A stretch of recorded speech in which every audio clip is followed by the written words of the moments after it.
Jack, 10 weeks of practice, the qualifiers, constant hours of scrimmaging against each other. These players know each other's strategies. They know where they're going to drop. They know when they will and won't pressure. This is going to be intense.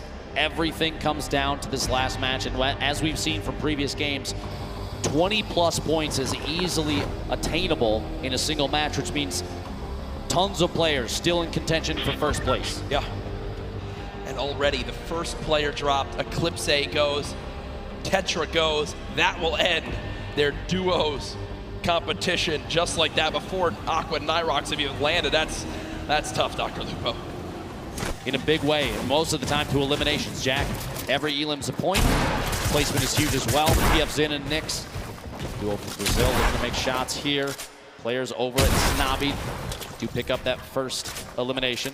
Twiz goes down. His duo nowhere to be seen just yet, but that elim is big for them, an early point, very key. Format on the right side of your screen, if you forgot.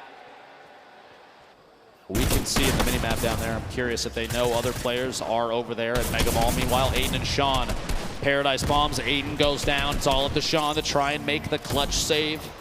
It is Pottle. SSK, Jam side, also dropping down here every single time, but it is not enough. Jam side comes out on top, able to temporarily save his duo. And there goes Aiden and Sean. They now exit the World Cup duos as well. More pressure though. Jay and Little also dropping here at Paradise. These highly contested, very important POIs are big. Oh my gosh, the aggression. Shockwaves in, stink grenades deployed, and there it goes.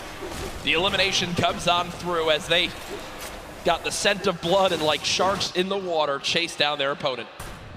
You can't really blame them either in situations like this, though, especially the World Cup. If you get a knockdown, if you're in a 2v1, you're even willing to sacrifice your teammate potentially in a situation like that to try and get another. Already, people are dropping much quicker this game. Oh, 100%. Already down to 7 duos eliminated from this one. Basically saves Clicks right there, who was down to just 28 HP. Skeptics able to get there in time. They get the minis popped as well. Landjock and Punisher, who had some early exits in some games. At the beginning of today, looking to see if they can end on a high note right now.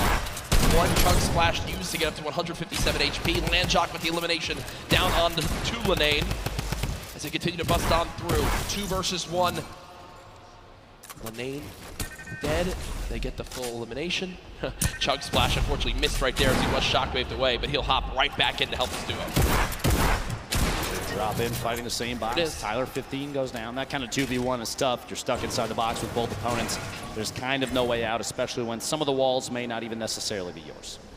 Skeptic now at 150 HP, eats the stink grenade to the face again, and with only 2 builds left, Clicks now knocked, and nades flying on in.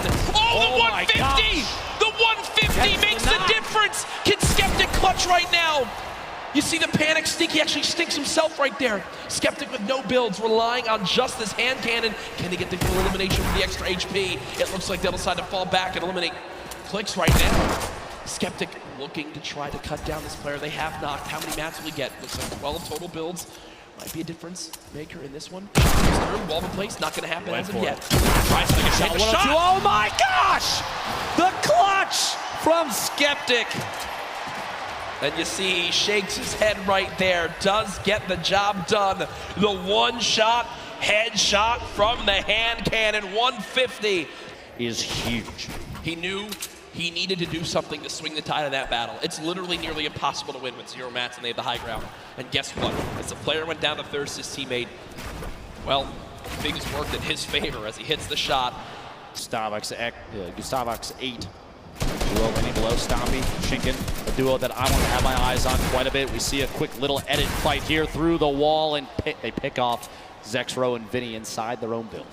Zexro and Vinny, I believe, were top 3 or top 5 heading into this game, so an unfortunate ending for them. And all things considered, you know, Stompy and Chinken were a duo with an average placing in the online qualifiers of 1.8 across the 5 weeks. I think it was the highest average of any duo. And we haven't really seen much of them today, so finally seen a little bit from that duo, as many people had very high expectations. Chapix running away right now, nearby as well. Still anybody's game. Like you said, $15 million on the line, and Saf and Zayt are really pushing for that first place position. applying pressure from above, gonna drop down, just do a little bit of damage, but not the best spot to sit and try and fight that. Saf's gonna back up top and use that final mini, 149 total HP. And I was literally about to say, can still go down to a heavy snipe to the body, and that may be exactly what happened. Luckily, at that range, Zate can still pick Saf up. Less pressure comes in from that duo that just took that shot. They just get up to that Mitro was just eliminated, but remember, folks, this is Zate and Saf on your screen, who are our current leaders today. Saf knocked. It looks like Zate's going to try to go for the Mongrel, one of the most popular EU players, all on his own right now. Mongrel, Mitro, 10 points behind first, 2 points behind fifth overall going into this match. They are so close to the top of the leaderboard, Jack. Saf and Zate, by the way, first going into this match. Continue to keep watching exactly where the players stack up. Mongrel, all the pressure on him. If there's one thing you can see, legendary rocket launcher. The way Mongrel makes the most incredible performance of his entire life is if he can somehow get high ground late game and use the maxed ammo rocket launcher to just fire down shots and get multiple eliminations. And there's an 86 tag right away with that legendary infantry rifle. Sees the build down at the bottom, looking just to take any shot he can, any damage he can deal. With eliminations, even just one or two, maybe Keys is lucky, and Rush flying in. Right side of your screen, just a second. Meanwhile, Aqua and Nyrox, the back-to-back winners, looking to pick up their third duo victory. Royale intercepting, catches an opponent inside the same box. The duo looks to follow through, take the wall, the shots through, and the back-to-back Elin may happen. Still applying pressure, and there it is. And you see the excitement right there. Every point they get is near max materials, 4 shockwave grenades, already 4 limbs. Ben, they could somehow do this. They actually are in an incredible position to win another game, and there they just eliminated Ronaldo. The 5th elimination for Nyrox and Aqua. They've already got another player down to just HP too from first, but there, Zate gets an elim. Now 2 points away again. Saf with an elim as well. It was the same player, was the knock. Okay, they were the knock. Okay, but still, either way, within a couple points of first place, and on the top left, the team in second. On the bottom right, the team in first. Who will become the first ever Fortnite World Champions? Go, rotation occurring. Mongrel on the feet, picking up the Dubs! Dubs. He just knocked out. He just elim Dubs. Saf and Zate waiting on the bottom. Only one elim, but it doesn't really matter at this point. They just need to focus on positioning and catching players on rotation. Funk at the top of your screen. Tons of players bunched up near each other. Mongrel, look at it, he shots the rocket out. See if pressure can happen there. Mongrel may be able to pick up an elim soon. An RPG late game in competitive Fortnite, super advantageous, especially if you have players that are on move. Get a shot just in front of him, he's going for these quick edits. Mongrel's looking for any chance he can get to take shots at players that do not know that he's there. And remember, earlier in today's competition, it was Mitro who winds up living all the way to the end by himself and getting 5 extra elims, which put them into the top 3 after just game number 1. Now it's Mongrel's turn to do the same. The new pickup for FaZe Clan looking to clutch on up. Putting shots down range. I believe this is Mega, one of his teammates on FaZe, who's on the other side of that medal, and he's not relenting with this pressure. Both of these duos actually in our top 10 right now. The new zone pops on up, and this is a full moving zone. Did he get the elim? He did! Mongrel with the elimination onto Mega. Just so single-handedly took down Dubs and Mega. I don't know if you saw that when the elim popped up on his screen. The eyebrows raised just a little bit. He may have even been surprised that he picked that one off. That's a huge point for that duo. They're absolutely within arm's reach of making this happen. Ladies and gentlemen, these are the final moments of the Fortnite World Cup Duos competition. Who will take home $3 million and the title of Fortnite World Champion? Mongrel trying to put his name into the hat. 3 eliminations so far. Storm Surge has begun, but they're far and away above it. He uses his last Shadow Bomb, though, Dr. Lupo. Over 1,000 damage above, but yeah, that last mobility piece, that might be a mistake we'll have to see here in a second. The move so far, though, maybe that was his only choice to stay in this.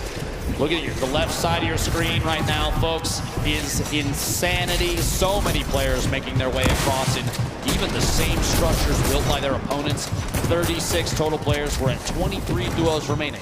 8 more duos need to go down before we get to the placement points. And with how close first, second, third, all those placements are to each other, every single point is going to matter coming down to the last moments here. Saf all by himself now.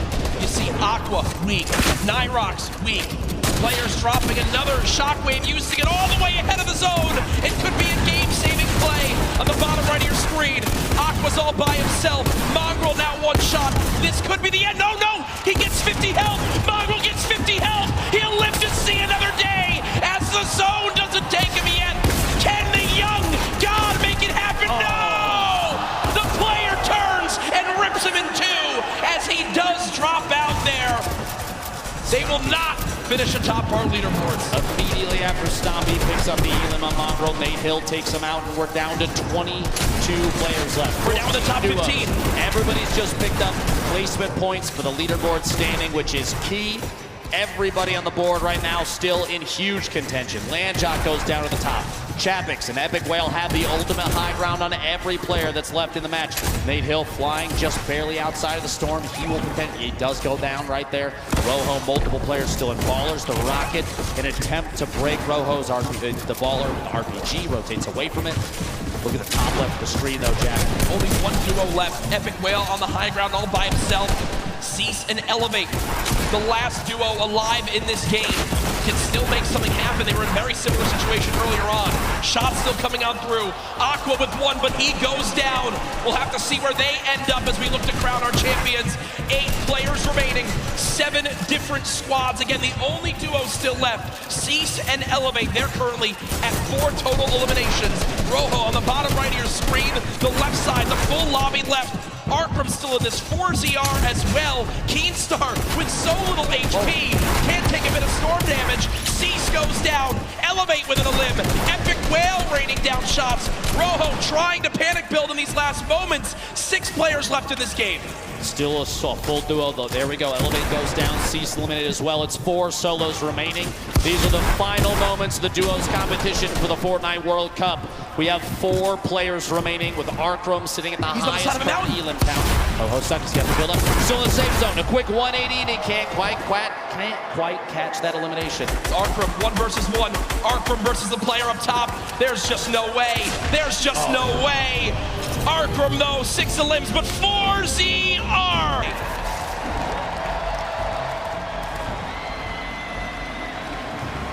Here are the last moments again. I mean, there's just no way, Dr. Lupo. 4ZR, health advantage in the zone. Arkram did what he could. Still a beautiful performance at 16 eliminations. Or 6 eliminations, sorry, and second place in that one. For the skill and everything, but there it is on your screen. Nyrox, Aqua, $3 million in prizing. And across the top 10 there, an incredible display of skill. Rojo and Wolfies, Elevate and Cease, Saf and Zate, Arkram and Falconer, Mongrel and Mitro, Mega and Dubs, The Rocks and Items, Zexro and Vinny, and Vato and Skyte, your top 10 duos for the World Cup. And just to reiterate, $3 million for Aqua and Nyrox, $2,250,000 for Rojo and Wolfies. Cease and Elevate, $1.8 million. Saf and Zate, $1.5 million earned. And in 5th, Arkram and Falconer, $900,000. Congratulations to everyone that made it this far to the Fortnite World Cup Finals. Here are our top 20. Remember, folks, do not go anywhere. We still have our trophy presentation to celebrate our winners, Aqua and Nyrox.